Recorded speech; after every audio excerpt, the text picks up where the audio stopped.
Good afternoon, good afternoon, good afternoon. Thank you so much for joining Sagambata Online Academy. In today's topic, I want us to look at acids, bases, and salts, but we'll not be able to exhaust acids, bases, and salts in one lesson. So what you're going to do is just to look at the one component, and then we shall also do another video where we need to focus on the other component until we exhaust all of them. So in today's video, I want us to look at the acids, acids, acids. Now, before we begin, I want to mention that this is basic chemistry. It's basic chemistry suitable for grade 11s, grade 12s, and we are not going to go into details to look at maybe the theories of acids, bases. We're not going into that, but if you want that information, there's a video that I did also on that. Simply go on YouTube, type Sagamata Online Academy, then you'll be able to get hold of the video. Now, in this one, we'll not look at those theories, but we'll just look at acids in general. Now, acids, we'll focus on one theory, which is Arrhenius' theory of acid and bases. Okay, so an acid is simply a chemical substance which, when you dissolve in water, produces hydrogen ions positively charged in that solution. So any substance that is able to produce, any substance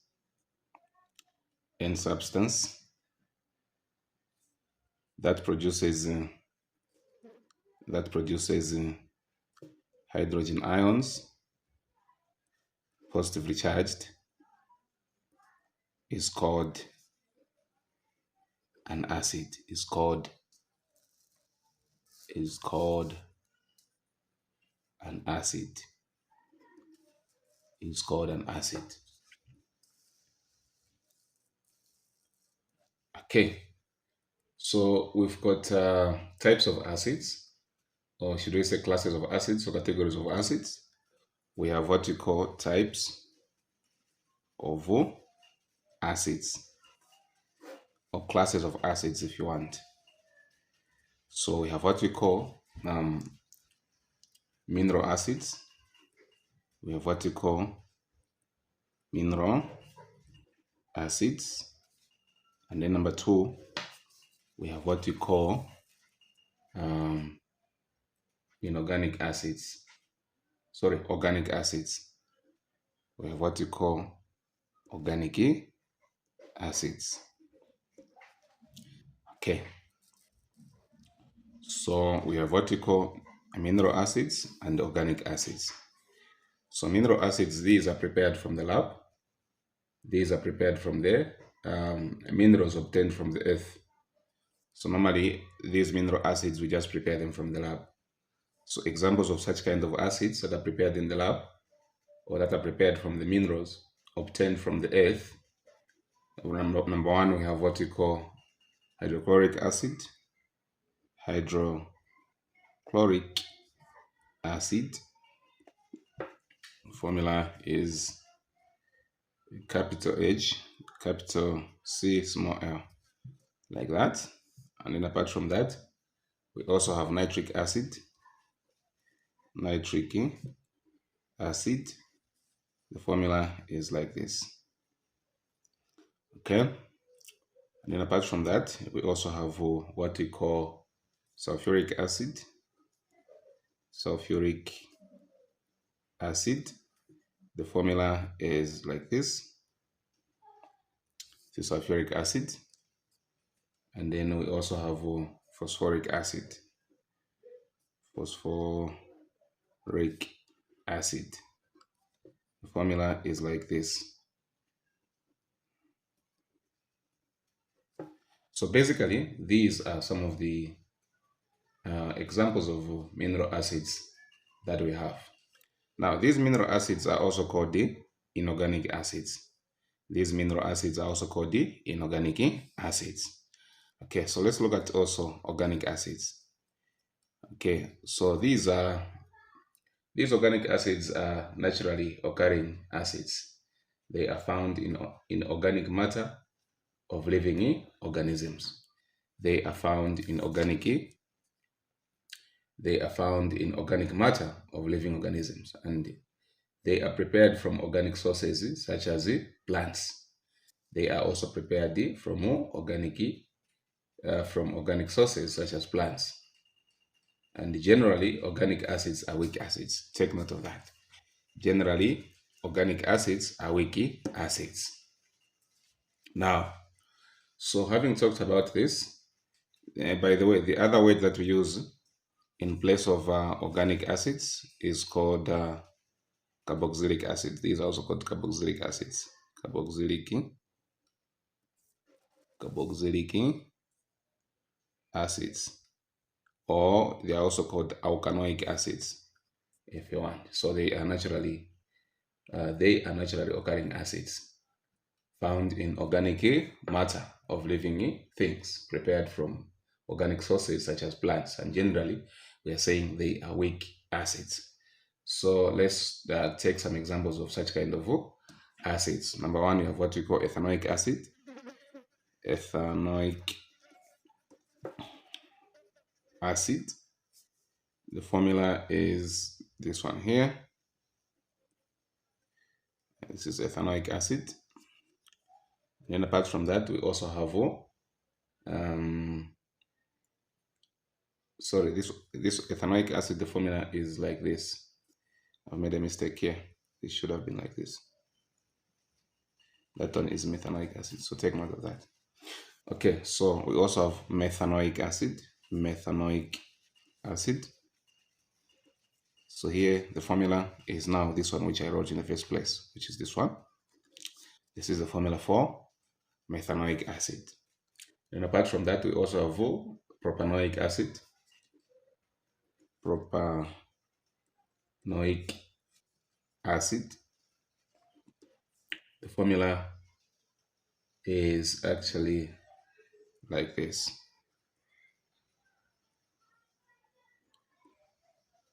Okay, that is propanoic acid. And then we also have butanoic acid, and so on and so forth. So these are some of the examples of organic acids that we need to be familiar with.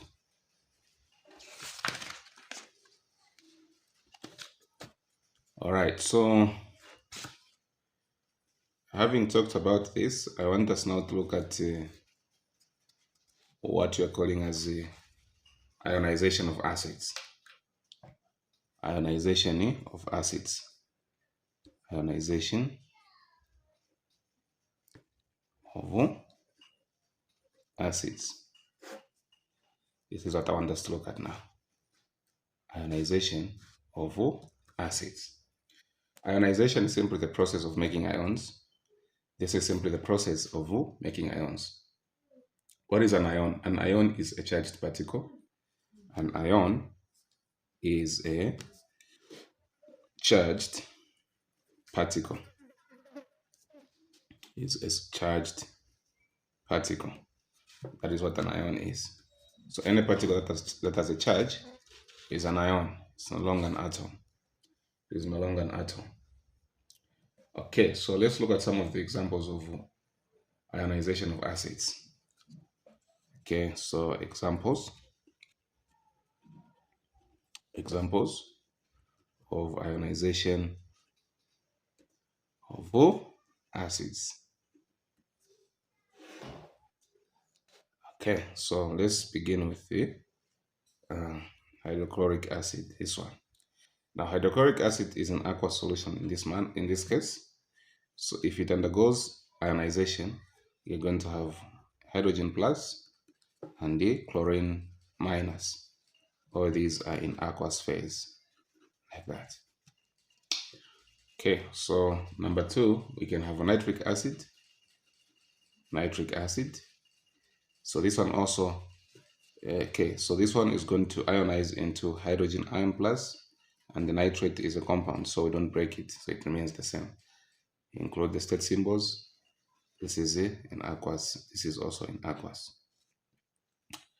And then C, let's talk about sulfuric acid, which is this one here.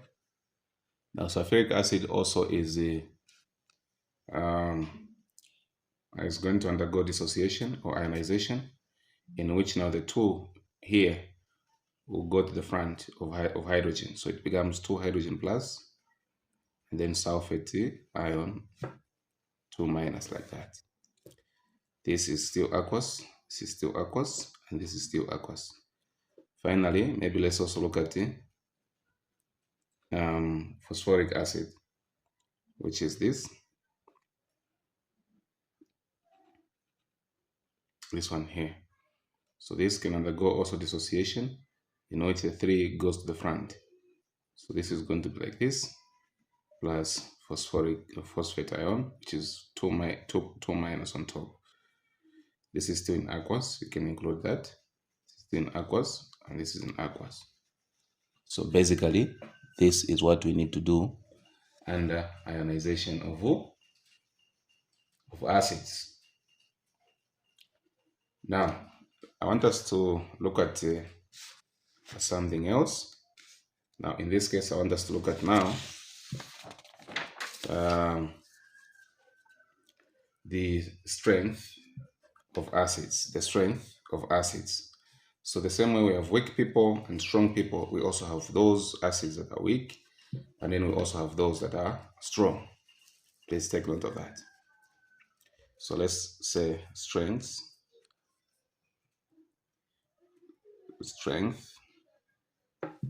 of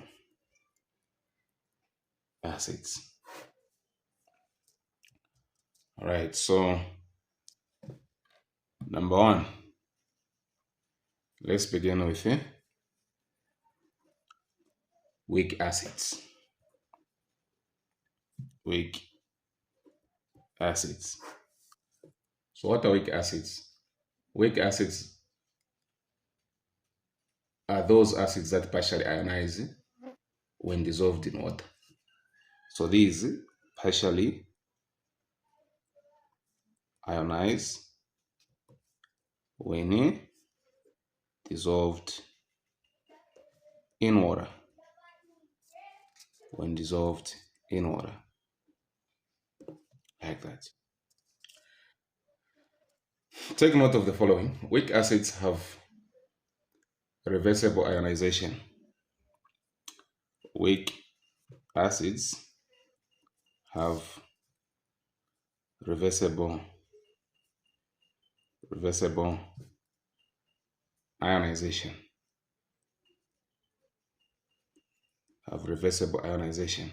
Please take note of that.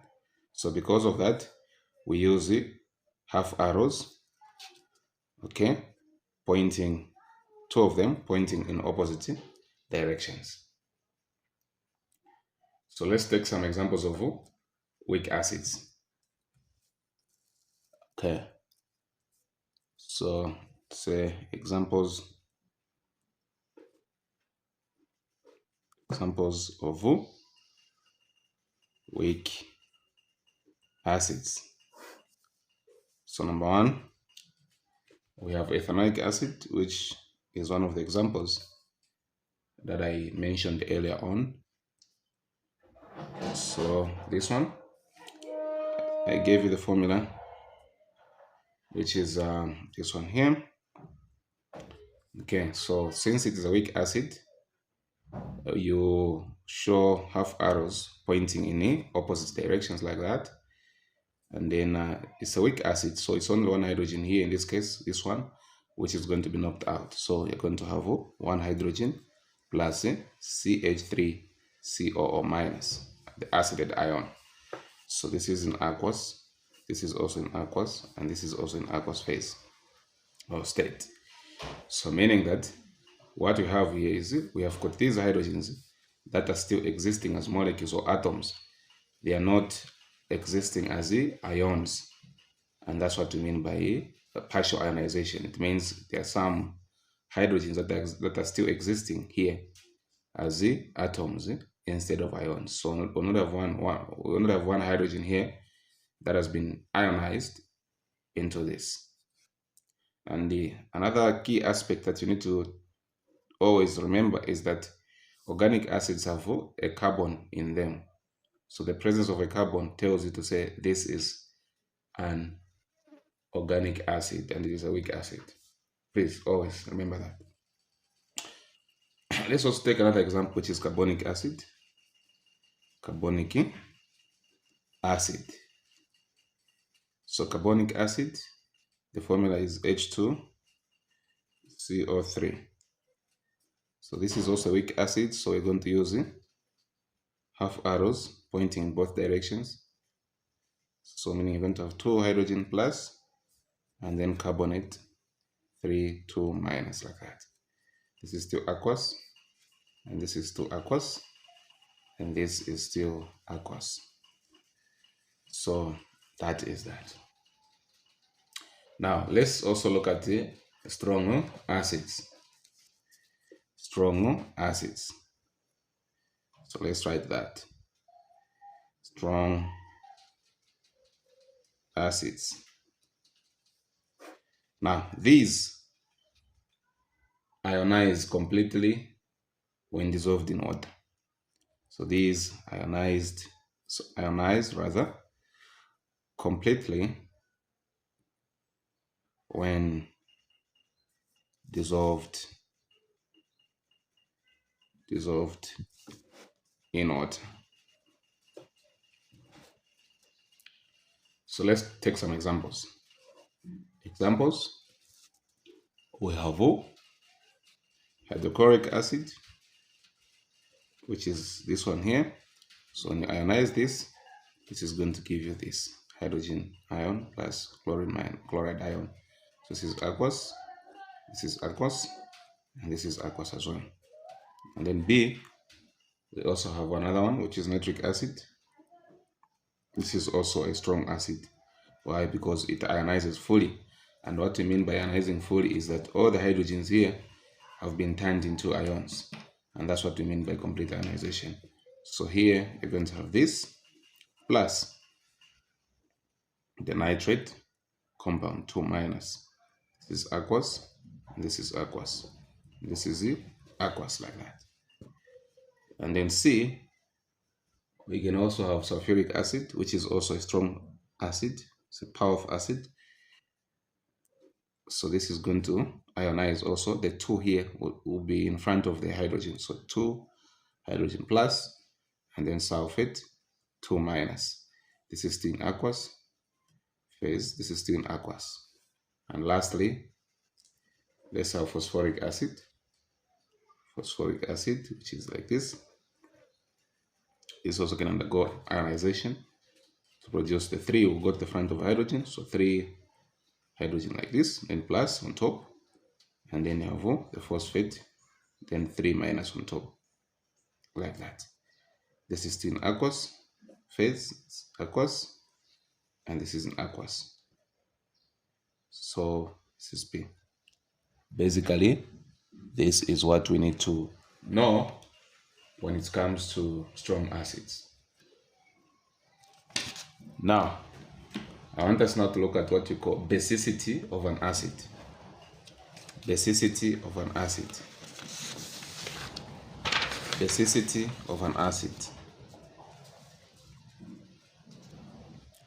Or simply basicity of acids. So we have basicity of acids. This is also the alternative term that we use is also called protosity. Protosity, like this. This is the other word that you can use in place of basicity. So what is this basicity of an acid? This is simply the number of moles of hydrogen ions produced from 1 mole of an acid. In other words, what you're saying here is number of moles or number of hydrogen ions produced by an acid. By an acid. That is what we mean by basicity, number of hydrogen ions produced by an acid. So for example, okay, example, what is the basicity of the following acids? This one, then we have this one, then we have this one, then we have this one. Okay, so for you to be able to tell properly, you need to look at their ionization. When you ionize this, this is going to give you this. And then when you ionize this, the two come in front, like we did, and this will give you that. And once you ionize this, the 3 is going to come in front, and then plus the phosphate, 3 minus. And then we have one hydrogen plus hydrogen ion rather, then nitrate ion, like that. All of them are in aqueous solution, so please indicate that. I'm not able to indicate all of them. Just indicate all of them. They are in aqueous phase. Now, they want you to find the basicity of these acids. So what is the basicity of this hydrochloric acid? The basicity here is simply the number of hydrogen ions that has been produced. So here the basicity is simply 1. So meaning one hydrogen ion has been produced. So here the basicity is 1. So if it's 1, it's called monobasic. Mono means 1, or you can say monoprotic, or monoprotic.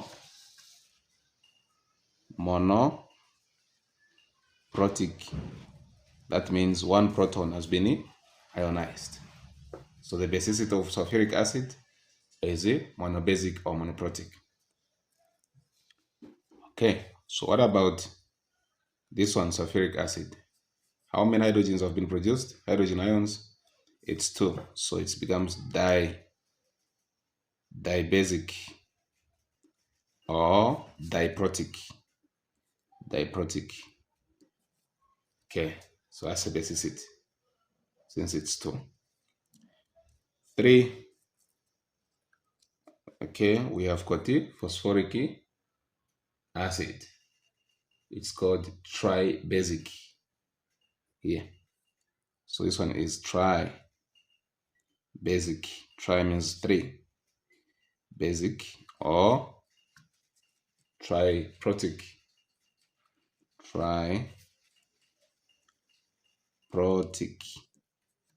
Okay.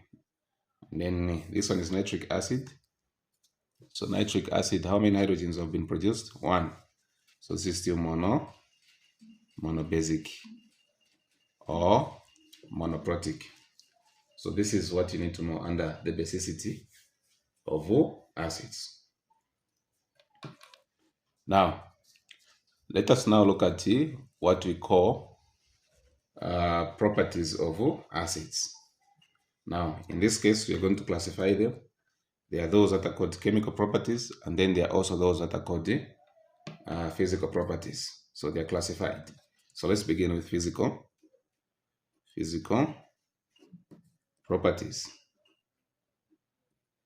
Physical properties of acids. Physical properties of acids. Number 1, acids have pH value of less than 7. So all acids have a pH value. The pH value is less than 7. Now the pH scale ranges from 1 to 14. 1 to 14, passing through 7, which is a neutral point. So any number between 1 and 6.9 here is acidic. That substance is acidic. And any number between 7.1 to 14. That substance that represents a substance which is basic or alkalinic. Take note of that. And then number 2, acids 10 blue litmus paper red. Acids 10 blue litmus paper red. Okay, so once you get a blue litmus paper, which is an indicator, and dip it in a substance and it changes to red, then you know that this substance is acidic. That's how you identify acids. And then number 3, acids have a sour taste. All of them have sour taste. They have a sour taste. So they taste sour. So fruits, okay, such as lemons, oranges, and anything that tastes sour has acids in it. Okay, so that is about the physical properties of acids. Now, I want us now to look at the other part, which is the chemical properties. Now, the chemical properties has to do with reactions. The chemical properties has to do with reactions.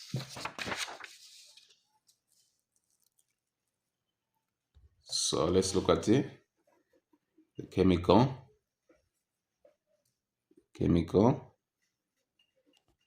properties. The chemical properties of acids.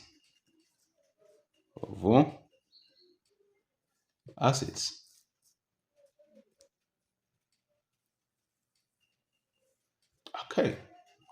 So number one, acids react with reactive metals to form salt and hydrogen gas. They react with so here you have an acid reacting with a metal, and this metal should be a reactive metal to form salt and hydrogen gas.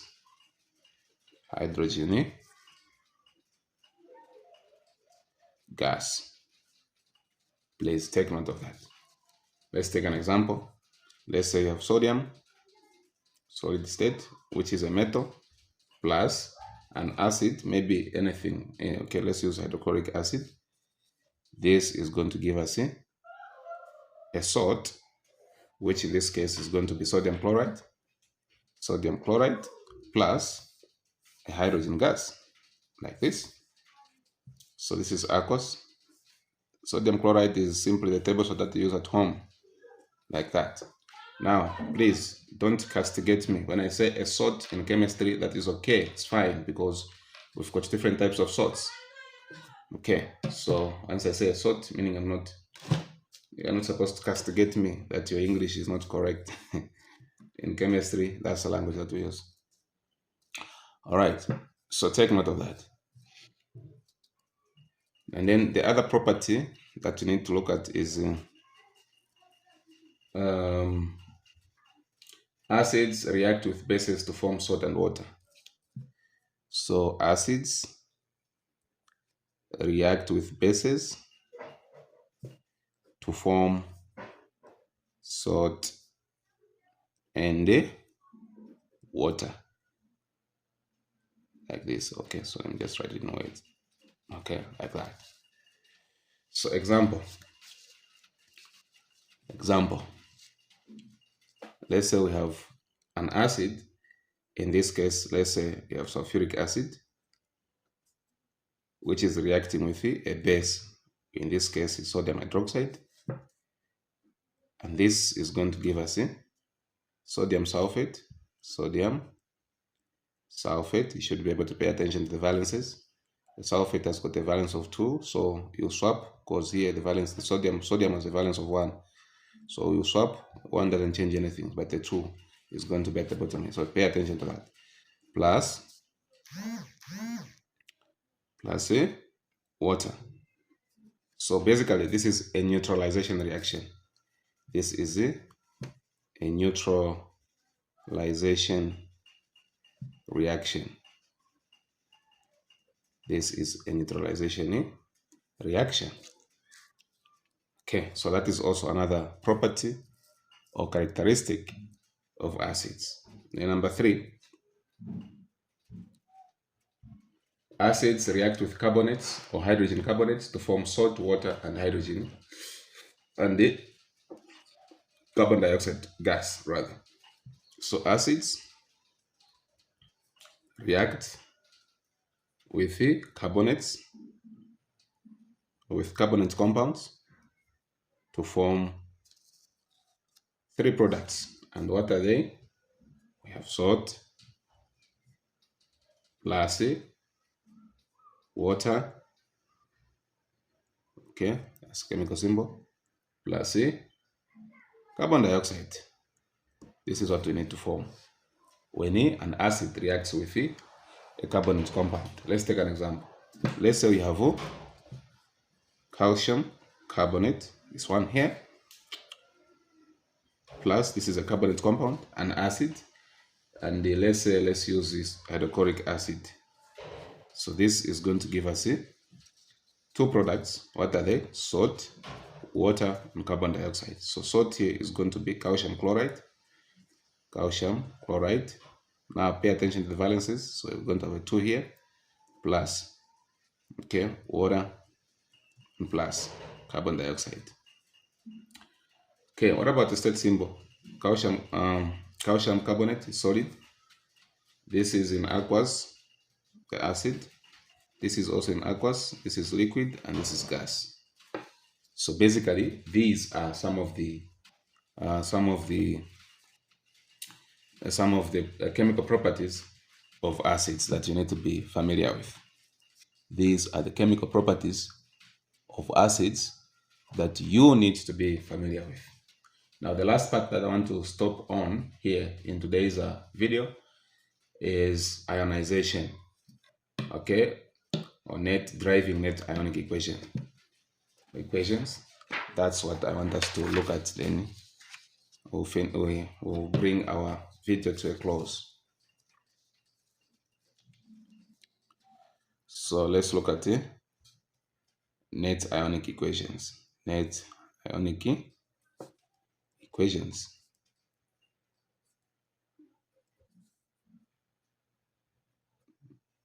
Net ionic. Please, this is ionic. Net ionic equations. Okay, so now let's take an example. Let's say we have sodium hydroxide plus hydrochloric acid.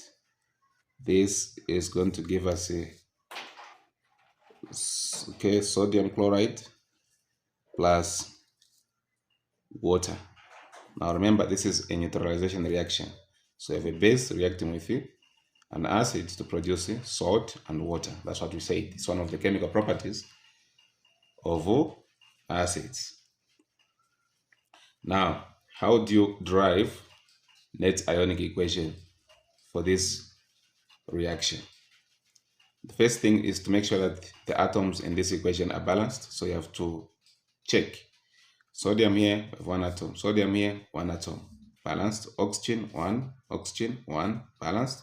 Hydrogen on the reactants, we have 1 plus 1, 2. There, 2, balanced. Chlorine, 1, chlorine, 1. So it's balanced. Now we can go ahead and ionize. Okay, so what is going to happen is that sodium is going to ionize into that.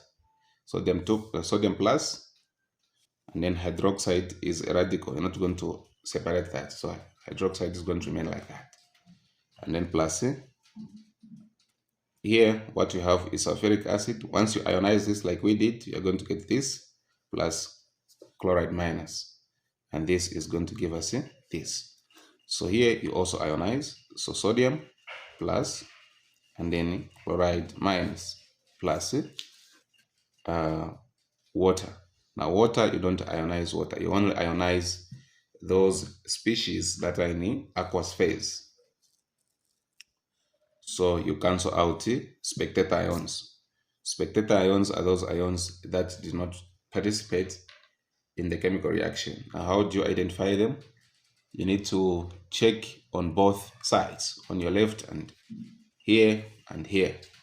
Whatever is appearing here and also here should be cancelled because it was a spectator ion.